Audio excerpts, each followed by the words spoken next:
Bonjour tout le monde, donc aujourd'hui on se retrouve dans une nouvelle vidéo et aujourd'hui j'ai envie de vous parler d'un dessin animé qui est La Reine des Neiges. Récemment, je suis tombée sur une docu-série sur Disney+, qui sont tout simplement les coulisses de La Reine des Neiges 2, donc on voit la conception, on voit vraiment comment a été créé le film de A à Z et moi je suis quelqu'un qui adore regarder comment a été créé le film, conçu le film, et même comment sont tournés les films qui ne sont pas des animations ni des dessins animés mais vraiment les films avec des acteurs. Bref, je m'intéresse beaucoup à tout ce qui est tournage et à tout ce qui se passe derrière la caméra.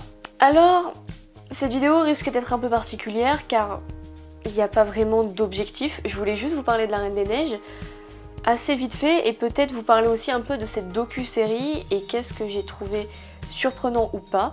Pour question de droit d'auteur, je vais pas mettre d'extrait de la docu-série parce que c'est sur Disney+, et que Disney+, est tout simplement payant, donc je ne peux pas me permettre de mettre des extraits. Éventuellement la bande-annonce, là maintenant s'il y en avait une, parce que je l'ai jamais vue, clairement je suis tombée comme ça par hasard. For Frozen, we had created these two sisters. I get caught up in them because they feel real to me. They feel like family. That's part of what drives us. For Frozen 2, there's a sense of responsibility and high expectations. Alors, La Reine des Neiges, déjà, c'est un film de Disney. Voilà, c'est un Disney animation. Et c'est vraiment, il me semble, l'un des plus beaux films d'animation de chez Disney parce que je sais qu'il a demandé énormément de travail et ils ont beaucoup d'attentes généralement quand ils font ces films-là parce que j'avais entendu une fois que tous les flocons de neige que vous voyez dans le film sont uniques, c'est-à-dire qu'ils ont tous été faits différemment et je trouvais vraiment ça ouf parce que ça a dû tellement demander du temps à faire tous les flocons de neige comme ça que voilà, je me dis, le temps de travail sur ce film a dû être énorme et c'est pour ça que quand j'ai vu cette docu-série là, j'ai tout de suite cliqué, j'ai tout de suite été intéressée parce que je me suis dit, mais attendez, bien sûr que je veux savoir comment est fabriqué le film, comment a été conçu et tout le film. Pour commencer, La Reine des Neiges 1 est sorti en 2013 il me semble, donc déjà on voit que ça date déjà un peu. Et je sais que j'avais adoré ce Disney, j'arrêtais pas de le regarder parce que, je sais pas, j'aimais beaucoup. Alors peut-être que c'était parce que c'était moins Disney. On voyait bien que le personnage d'Anna était vraiment à la recherche du grand amour, etc. Un peu comme dans les Disney finalement, le prince charmant. Mais, je sais pas, Elsa elle était moins dans ce délire-là, elle était plus dans le fait qu'il fallait pas qu'elle dévoile ses pouvoirs, que personne le sache en fait, donc elle était vraiment cachée et tout. Je ne mentirai plus jamais. Et je sais pas, je trouvais ça différent parce que bon, j'ai jamais été vraiment très Disney, j'ai jamais regardé beaucoup de Disney étant petite. Bon, moi j'étais plus les Disney Pixar, vous voyez. Siège réglable.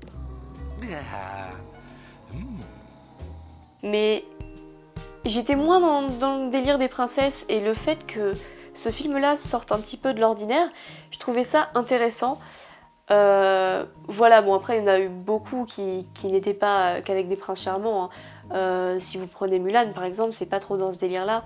Je saurais faire de vrais hommes de vous. Mais voilà, il y a des Disney qui sont bien différents des autres et je sais pas en fait, j'ai juste aimé La Reine des Neiges, c'est tout. Et quand j'ai appris en 2019 que La Reine des Neiges sortait, j'étais folle, j'étais en mode attendez, moi je vais aller voir La Reine des Neiges. J'y suis allée 2 fois au cinéma. J'ai l'impression que La Reine des Neiges, les gens, ils sont plutôt saoulés de ça, enfin je sais pas, hein, mais les gens ils en ont marre de libérer, délivrer, etc. Mais moi j'ai toujours kiffé, est-ce que je suis la seule ?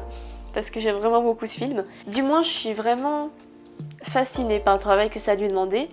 Et depuis que j'ai regardé la docu-série, je me suis dit ah oui d'accord, je vois pourquoi c'est long. Ça fait 11 ans je crois qu'ils travaillent dessus, enfin du moins sur les Reines des Neiges, et c'est vraiment beaucoup de travail.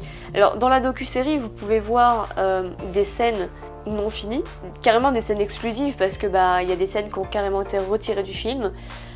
Aussi la conception du film, parce que parfois il y a le scénario qui doit changer, ou alors les scénarios il faut les faire après, donc ils ont la scène mais il faut qu'ils animent la bouche des personnages, tout ça. Vous avez aussi des extraits du film qui est juste dessiné.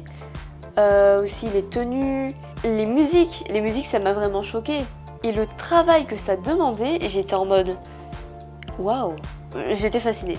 Bref, si jamais vous possédez Disney+ et que vous voulez en découvrir un peu plus sur La Reine des Neiges 2, je vous conseille vraiment de regarder cette docu-série, elle est vraiment intéressante. Je voulais vous parler d'un autre truc concernant La Reine des Neiges que j'ai découvert récemment sur YouTube. L'autre fois, après avoir regardé la docu-série, je me suis dit comment ils font pour les doublages français.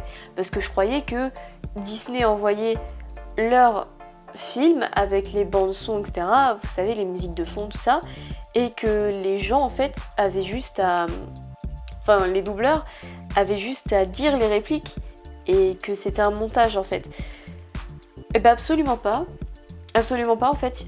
Les doubleurs, en fait, vont directement chez Disney Animation aux États-Unis.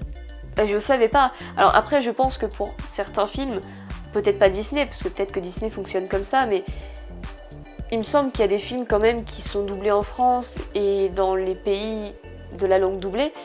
Mais du moins de la vidéo que j'ai vue, du moins pour Olaf, pour faire le film, carrément ils vont prendre des vrais mouvements de caméra, tout ça. C'était vraiment intéressant. Bref, je voulais juste vous parler de cette petite docu-série que j'ai vraiment appréciée. Il n'y a aucun but précis en fait dans cette vidéo, je voulais juste vous faire part de cette série parce que je l'aime vraiment beaucoup et c'est tout. Limite je me dis que cette vidéo sert à rien, mais vraiment ouais, j'ai vraiment aimé. Donc voilà, c'est un petit peu mon avis sur cette série. Donc voilà, n'hésitez pas à me dire si ce genre de vidéo vous plaît. Alors je sais que c'est pas des vidéos très complètes, je fais juste une vidéo, en gros j'allume ma caméra et je dis j'ai aimé ça. J'ai été fascinée, ça m'a intéressée et je vous le conseille. Et voilà, c'est fin de la vidéo, en vrai j'aurais pu faire ça comme ça. Mais bon, je voulais vraiment prendre un temps pour vous faire une petite vidéo qui parle de ça. Et je me suis dit, Marina, fais juste des vidéos qui te plaisent, parle de choses que t'aimes. Et du coup, ça donne une vidéo sur La Reine des Neiges. Mais n'hésitez pas à me donner votre avis sur La Reine des Neiges tout court, ou alors La Reine des Neiges 2, ou si vous avez vu la docu-série. Ça m'intéresse de savoir ce que vous en pensez. Et puis je vous fais de gros bisous comme d'habitude et je vous dis à très bientôt dans une prochaine vidéo. Bye!